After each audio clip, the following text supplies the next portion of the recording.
Salut à tous, c'est un agréable plaisir pour moi de vous retrouver encore sur la Wellness House TV en ce début d'année pour continuer cette belle aventure que nous avons entamée tous ensemble. Une aventure merveilleuse qui nous permet de découvrir les différentes astuces pour notre bien-être au quotidien. Pour ce premier numéro, en ce début d'année, je viens te proposer une formation gratuite intitulée « Tout savoir sur les aliments ». Dans cette formation, nous allons passer en revue les aliments que nous consommons au quotidien, c'est-à-dire notre nourriture, et nous allons tous ensemble découvrir les richesses nutritionnelles contenues dans ces aliments au travers des différents groupes alimentaires. Mon but en te donnant cette formation est de te faire rentrer dans l'univers d'une alimentation consciente et de te donner le goût d'apporter à ton organisme tous les éléments dont il a besoin pour son bon fonctionnement au quotidien au travers d'une alimentation équilibrée et saine.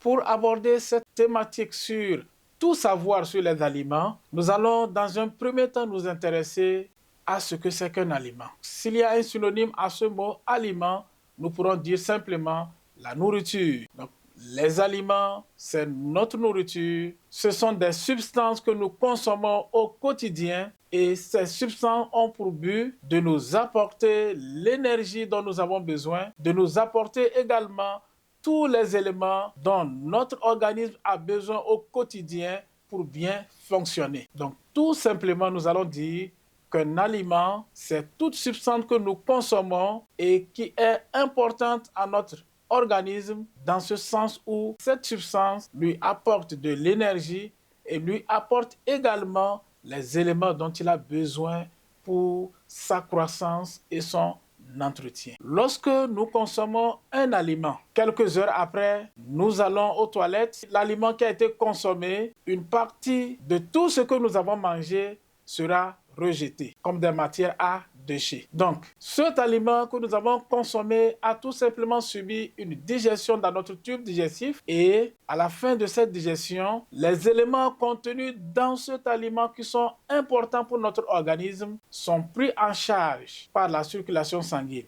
Donc, ces éléments sont absorbés au niveau de notre intestin grêle. Ils vont passer dans notre circulation sanguine et le sang va les apporter aux différents organes de notre corps qui en ont besoin. Donc, ces éléments qui sont contenus dans les aliments et qui vont passer dans le sang après la digestion, nous les appelons les nutriments. Donc, si nous voulons donner une définition aux nutriments, nous allons tout simplement dire que les nutriments, ce sont les éléments qui sont importants dans notre nourriture, dans les aliments que nous consommons au quotidien. Donc, ces éléments sont importants à notre organisme dans ce sens où ils apportent à notre organisme l'énergie dont il a besoin et les éléments dont il a besoin pour son entretien et pour sa croissance.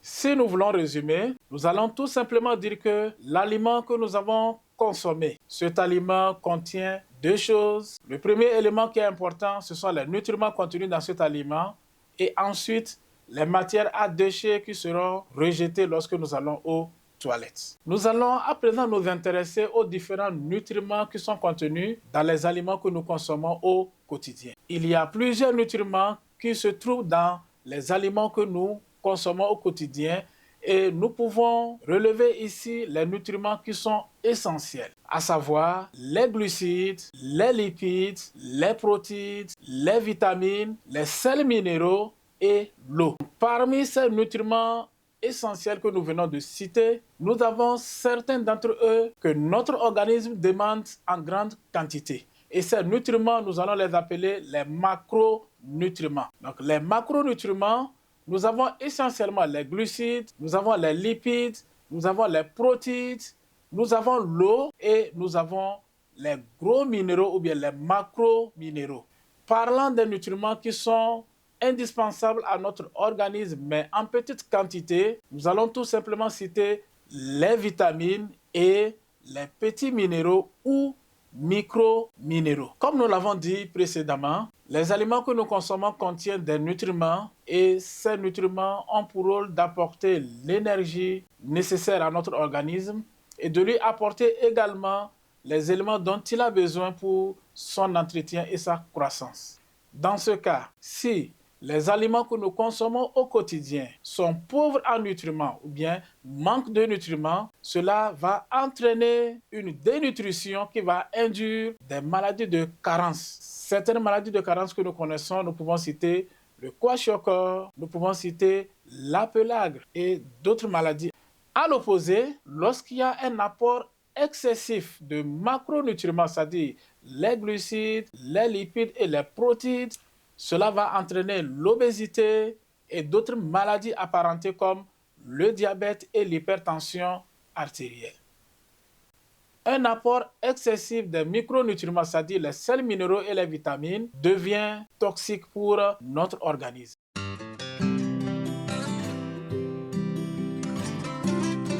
Dans cette première partie de notre formation, nous allons essentiellement aborder le cas des nutriments que nous appelons les glucides. Lorsque nous les observons du point de vue chimique, les glucides sont formés de carbone et d'hydrogène et pour cela, on les appelle les hydrates de carbone. L'appellation glucides provient d'un mot grec, glucus, qui signifie tout simplement doux. Donc, les glucides regroupent ces aliments qui sont doux, c'est-à-dire les aliments qui sont sucrés, mais aussi d'autres aliments qui au départ ne sont pas sucrés, mais qui, au cours de la digestion, subissent des transformations pour donner des sucres. Donc tous ces aliments font partie du groupe des glucides. Nous allons nous intéresser au rôle des glucides. Les glucides sont des nutriments essentiels et ils jouent un rôle important dans notre organisme que nous allons relever ici. Donc nous retenons que le premier rôle des glucides est de fournir de l'énergie à notre corps. Les glucides constituent la première source d'énergie de l'organisme, donc c'est le premier carburant qui est utilisé par notre organisme sous forme de glucose. Donc lorsque nous prenons 1 gramme de glucides, cela apporte à notre organisme 4 kilocalories en termes d'énergie. Tous les glucides que nous consommons au travers de notre alimentation, vont subir dans notre tube digestif une transformation qu'on appelle la digestion. Et à la fin de cette digestion, nous obtenons un sucre simple utilisé par notre organisme qu'on appelle le glucose. Donc ce glucose va servir au fonctionnement de notre cerveau, de nos muscles, des globules rouges, de nos intestins. Et lorsqu'il y a un excédent de glucose dans notre sang, cet excédent de glucose va être mis en réserve, c'est-à-dire qu'il va être stocké dans le foie et dans les muscles sous forme de glycogène. Donc, un autre rôle des glucides est de constituer un stock d'énergie immédiatement utilisable dans le foie et dans les muscles. Cependant, la capacité de notre organisme à stocker l'excédent de glucose est très limitée. Donc, la quantité de glucose qui peut être stockée dans le foie et dans les muscles sous forme de glycogène équivaut à environ 1800 à 2000 calories, c'est-à-dire l'énergie nécessaire pour environ une journée de travail. Donc, l'excès de sucre, c'est-à-dire le glucose, quand il ne sert pas à alimenter la contraction de nos muscles, va rapidement saturer les stocks de glycogène dans le foie et dans les muscles. Donc, cet excès de glucose n'a plus d'autre choix que d'aller s'accumuler dans nos cellules qui contiennent les graisses. Donc les cellules de notre corps qui contiennent les graisses sont appelées les cellules adipeuses. Et une fois dans ces cellules, le glucose va subir des réactions, des transformations chimiques et ce glucose sera transformé en graisse ou bien en lipides par un procédé qu'on appelle la lipogenèse. Intéressons-nous à présent aux différents types de glucides qui sont contenus dans nos aliments. Donc nous avons essentiellement 2 types de glucides. Le premier groupe de glucides, nous les appelons les glucides simples. Donc ces glucides sont formés de sucre simple et sur le plan chimique, ils sont formés de petites molécules et leur action sur notre organisme, c'est que lorsque vous consommez ces glucides simples, ils vont rapidement faire augmenter la glycémie. Quand nous parlons de glycémie, nous sommes en train de parler du taux de glucose dans le sang. Donc, une fois que vous avez consommé des glucides simples, ces glucides vont provoquer une augmentation brusque du taux de glucose dans votre sang. Donc, c'est pour cette raison que les glucides simples sont appelés les glucides rapides. Donc, comme exemple de glucides simples ou bien glucides rapides, nous avons le glucose, le fructose, que nous retrouvons dans plusieurs fruits. Nous avons également le saccharose que nous retrouvons dans la canne à sucre et dans la betterave sucrière. Beaucoup d'aliments que nous consommons au quotidien contiennent des sucres simples et entre autres ces aliments, nous pouvons citer les fruits frais et secs et leurs dérivés comme les jus de fruits. Les légumes également contiennent des sucres simples. Le lait et ses dérivés contiennent des sucres simples. Également, les boissons sucrées que nous consommons contiennent des sucres simples en grande quantité. Le deuxième groupe de glucides, nous les appelons les glucides complexes. Donc, quand nous parlons de glucides complexes, nous sommes en train de parler de ces glucides qui sont formés de 2 ou 3 sucres simples. Nous retenons tout simplement que les glucides complexes sont formés de plusieurs glucides simples. Ces glucides complexes, au cours de la digestion, vont être transformés pour libérer des sucres simples. Comme exemple de glucides complexes, nous pouvons citer l'amidon, le glycogène, les fibres que nous retrouvons dans nos aliments. Les glucides complexes sont appelés des glucides lents parce qu'ils font augmenter la glycémie de façon lente et sur une longue durée. Nous pouvons facilement les retrouver dans les céréales complètes comme le maïs, le riz complet, l'avoine et d'autres céréales encore. Nous les retrouvons également dans les produits céréaliers, c'est-à-dire les produits fabriqués à base de céréales, comme le pain complet, les pâtes alimentaires, le sémoule. Nous pouvons également retrouver les glucides complexes dans les légumes secs, comme les pois, les haricots. Également, on peut trouver ces glucides complexes dans les tubercules comme l'igname, le taro, la pomme de terre. Nous avons aussi d'autres racines comme le manioc, la patate douce. Nous voulons ici également mettre un accent particulier sur les fibres qui sont un type de sucre complexe. Les fibres alimentaires peuvent se présenter sous forme soluble ou insoluble. Et lorsque nous prenons le cas des fibres insolubles, elles sont importantes pour notre organisme parce qu'elles vont faciliter le transit intestinal, c'est-à-dire le cheminement des aliments dans notre tube digestif. Elles vont également augmenter le volume de nos selles et cela va nous permettre d'éviter la constipation. Également, lorsque votre alimentation est riche en fibres, vous aurez la sensation d'être rassasié et vous n'aurez pas à ingurgiter des calories supplémentaires. Donc, cela va vous permettre d'éviter l'obésité. Les fibres solubles que nous avons dans les fruits, dans les légumes et dans certains céréales vont avoir comme effet bénéfique de réduire l'augmentation de la glycémie après que nous avons consommé un repas. L'alimentation occidentale, qui est malheureusement adoptée par plusieurs personnes de nos jours, est une alimentation pauvre en fibres du fait de la consommation excessive de farines ultra raffinées, donc des farines qui sont complètement débarrassées des fibres et de la consommation en faible quantité des fruits et des légumes. Donc ici à la Wellness House TV, nous vous recommandons de consommer des céréales complètes, beaucoup de fruits et de légumes pour augmenter la quantité de fibres que vous apportez à votre organisme. Mais nous voulons également relever que l'excès de tout est nuisible. Donc un apport excessif en fibres va réduire l'absorption de certains sels minéraux au niveau de vos intestins. Nous ne pourrons aborder complètement cette notion sur les glucides sans parler de leur capacité à faire augmenter le taux de glucose dans le sang que nous appelons la glycémie. Donc, lorsque vous consommez des aliments riches en glucides, la conséquence immédiate, c'est l'augmentation du taux de glucose dans votre sang. Et tous les aliments qui contiennent les glucides n'ont pas la même capacité à faire augmenter le taux de glucose dans le sang. Donc pour cela, nous attribuons aux différents aliments riches en glucides des indices qu'on appelle indices glycémiques. Donc tout simplement, l'indice glycémique, c'est un système ou bien c'est un moyen de classer les aliments riches en glucides selon leur capacité à faire augmenter la glycémie. Certains aliments ont la capacité de faire augmenter la glycémie rapidement, d'autres aliments le font de façon moyenne et les autres le font de façon très lente. Donc, l'indice glycémique propose une échelle de 1 à 100. Donc, les aliments qui auront un indice glycémique de 1 sont des aliments qui ont la capacité de faire augmenter très lentement la glycémie après que vous les avez consommés. Par contre, les aliments qui ont un indice glycémique de 100 ont la capacité de faire augmenter rapidement la glycémie après que vous les avez mangés. Dans cette vidéo, nous allons vous proposer 3 tableaux sur lesquels vous pouvez facilement identifier quelques aliments qui ont un indice glycémique élevé ou bien un indice glycémique moyen et d'autres aliments qui ont un indice glycémique faible. Vous pouvez tout simplement mettre une pause à la vidéo, le temps de jeter un coup d'œil sur ces aliments afin de connaître les aliments que vous avez l'habitude de consommer qui ont la capacité d'élever rapidement le taux de glucose dans votre sang ou bien qui élèvent ce taux moyennement ou faiblement.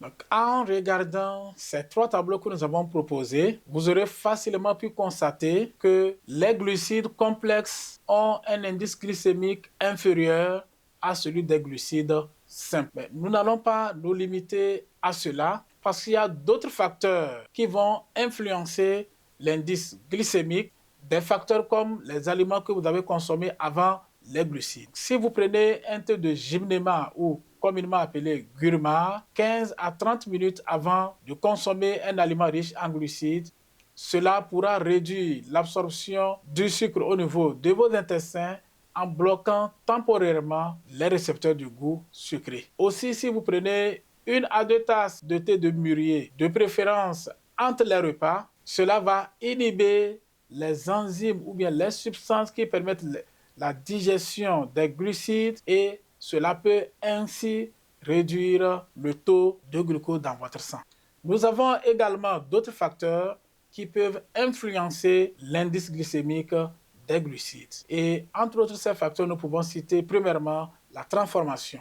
Les aliments qui sont transformés, c'est-à-dire les aliments qui sont raffinés, ont tendance à avoir un indice glycémique élevé. Un autre facteur est le type d'amidon. Donc, les différents types d'amidon sont digérés et absorbés différemment. Quand vous prenez l'amidon de la pomme de terre, c'est un amidon qui est digéré et absorbé rapidement par rapport à l'amidon qu'on retrouve dans l'orge. Un autre facteur qui peut aussi intervenir dans l'indice glycémique est la teneur en fibres. Lorsque vous consommez un aliment qui est riche en fibres, cet aliment est difficile à digérer et par conséquent, le sucre sera aussi absorbé lentement et progressivement. Un autre facteur, c'est la maturité des fruits. Donc, plus le fruit est mûr, plus il contient du sucre et plus son indice glycémique sera élevé. La teneur en matière grasse également agit sur l'indice glycémique parce que les aliments qui contiennent de la graisse sont des aliments qui sont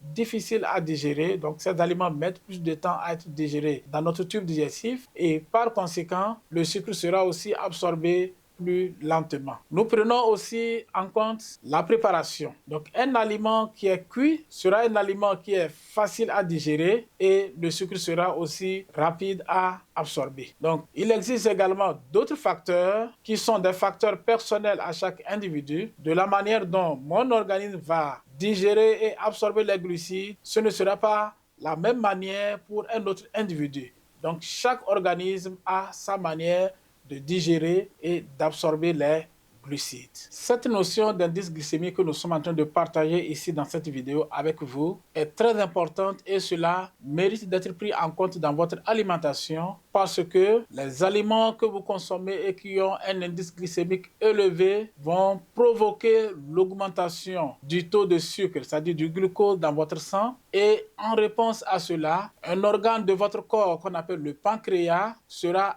alerté et va produire de l'insuline en grande quantité. L'insuline, c'est une substance qui est sécrétée par le pancréas dans le sang et cette insuline va se comporter ou bien elle va agir comme une clé qui permet d'ouvrir la porte de vos cellules permettant au glucose qui est dans le sang de pouvoir pénétrer dans les cellules soit pour être utilisé, soit pour être stocké ou mis en réserve.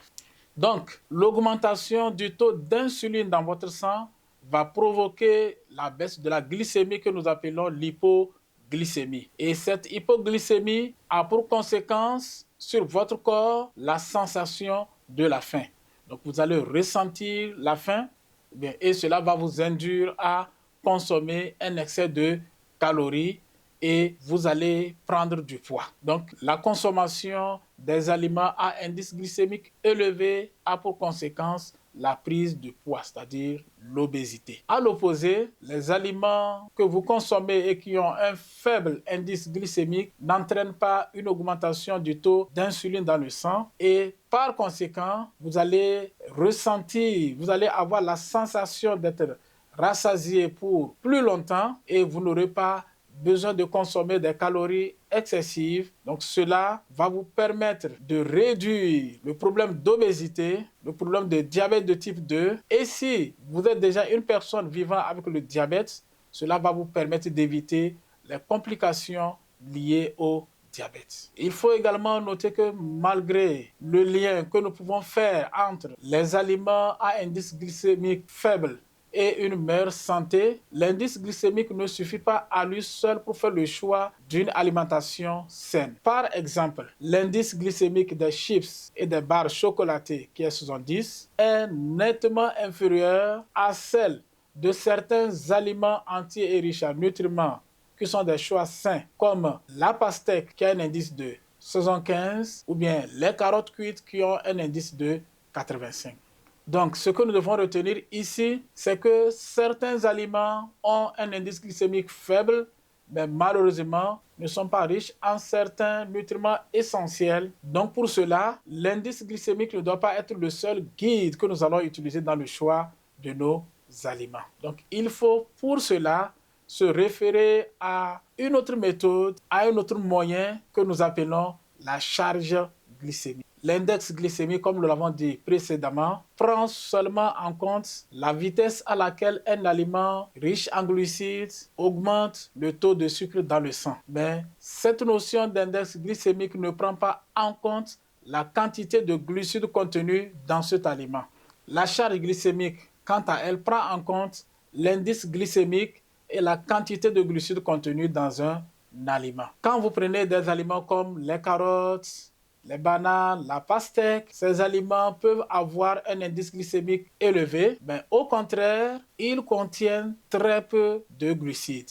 Donc, par conséquent, ils ne vont pas entraîner l'augmentation du taux de glucose dans le sang.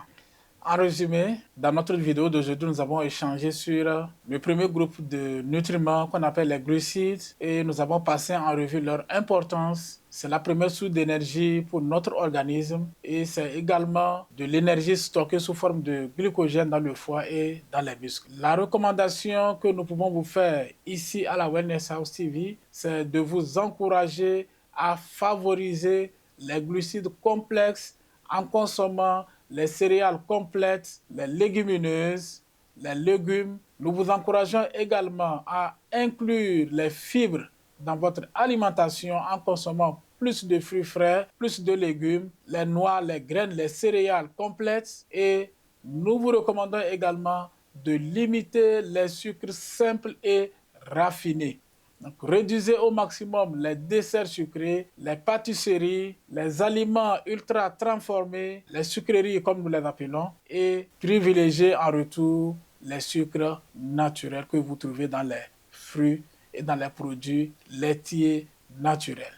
Et comme astuce pratique, si vous avez affaire à un aliment qui contient peu de fibres, mais qui au contraire est tellement riche en calories, il est préférable de le laisser ou bien de le consommer avec beaucoup de modération. Choisissez au contraire des glucides qui fournissent de l'énergie durable et d'autres nutriments essentiels. Merci de nous avoir suivis dans cette première partie sur tout savoir sur les aliments où nous avons parlé des glucides. Si vous n'êtes pas encore abonné à notre chaîne, nous vous prions de le faire et d'activer la cloche de notification pour ne rater aucune de nos prochaines publications. Nous vous demandons également de liker et de laisser vos commentaires car nous prendrons soin de lire tous vos commentaires avec plaisir. En attendant de nous retrouver prochainement dans une autre vidéo pour parler des autres nutriments essentiels que nous retrouvons dans nos aliments, prenez soin de vous chaque jour et que le bien-être vous accompagne.